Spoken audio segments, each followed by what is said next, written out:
1000 രൂപയുടെ 18 മാസ തവണകളും സ്കീം 2-ൽ 2000 രൂപയുടെ 15 മാസ തവണകളുമാണുള്ളത്. ഓരോ മാസവും നറുക്കെടുപ്പ്. വിജയികൾ തുടർന്ന് പണമടയ്ക്കേണ്ടതില്ല. Anupama gold gallery, golden diamond, Edavanna, Thiruvali, Othayi. പപ്പായ കൃഷിയിലൂടെ കാർഷിക മേഖലയിൽ പുത്തനുണർവുമായി യുവ കർഷകൻ. കോഴിക്കോട് ദേവഗിരി സ്വദേശി മോനിപ്പള്ളി റോബിന്റെ പപ്പായത്തോട്ടമാണ് ശ്രദ്ധ നേടുന്നത്.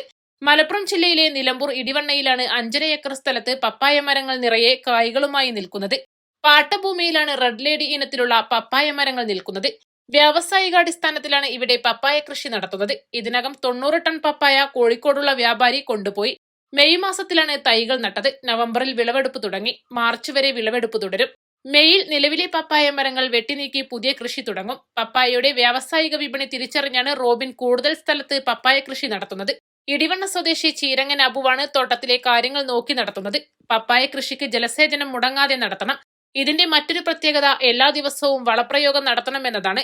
കാര്യമായ പരിപാലനം നൽകിയാൽ മികച്ച വിളവ് തന്നെ ലഭിക്കുമെന്ന് തോട്ടത്തിന്റെ കാര്യങ്ങൾ നോക്കി നടത്തുന്ന അബു പറഞ്ഞു.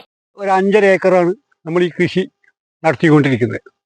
കഴിഞ്ഞ നവംബർ മുതൽ ഞങ്ങൾ ആദായം എടുക്കാൻ തുടങ്ങി. അപ്പം കഴിഞ്ഞ മെയ് മാസത്തിൽ ഞങ്ങൾ തൈ നട്ടു കേട്ടോ. വെള്ളം പ്രധാനമാണ്. ആ വെള്ളം പോലെ തന്നെ ഡെയിലി വളവും കൊടുത്തുകൊണ്ടിരിക്കുന്നുണ്ട്. പിന്നെ കുറച്ചും കൂടെ സ്ഥലം കൂടുതൽ ലഭ്യമാവുകയാണെങ്കിൽ കൃഷി വിപുലീകരിക്കണം എന്ന അഭിപ്രായം പുള്ളിക്കുണ്ട്, ഓണർക്ക്. വിളവ് കുഴപ്പമില്ലാത്ത രീതിയിൽ വന്നിട്ടുണ്ട്. അപ്പോൾ പുള്ളി ഉദ്ദേശിച്ചതിനേക്കാൾ കൂടുതൽ വിളവ് ഉണ്ടായി.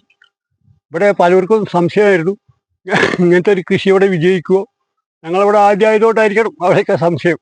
ഏതായാലും അതിനൊക്കെ ഒരു മറുപടി എന്ന നിലയിൽ ഇപ്പോൾ ഞങ്ങൾ അത്യാവശ്യം പറിച്ച് കയറ്റി കോഴിക്കോട് നെസ്റ്റോ കമ്പനിക്ക് നമ്മൾ സപ്ലൈ ചെയ്തു. ഒരുപാട് ആൾക്കാർ വരുന്നുണ്ട്. ഞങ്ങൾക്കൊന്നും ചെയ്യാൻ നിർത്തിയില്ല. അവന് ഓർഡർ ഇല്ല, അവർക്ക് മാത്രമേ കൊടുക്കാനേ പറഞ്ഞിട്ടുള്ളൂ. ഒരു 200 500 ഒക്കെ ചോദിച്ച് പലരും കച്ചവടക്കാർ വരുന്നുണ്ട്.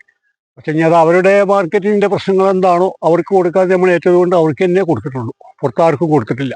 കാട്ടാനകൾ പപ്പായത്തോട്ടത്തിലേക്ക് എത്തില്ല. പപ്പായയുടെ പുറന്തൊലി കടിക്കുമ്പോൾ പൊള്ളുന്നതാണ് ഇതിന് കാരണം. മലയണ്ണാൻ, കുരങ്ങ്, പക്ഷികൾ എന്നിവയുടെ ശല്യത്തിന് കാവലുണ്ട്. പപ്പായക്ക് നിലവിൽ മികച്ച വിലയുള്ളതും കൂടുതൽ കായ്ഫലമുള്ളതിനാൽ ലാഭകരവുമാണ്.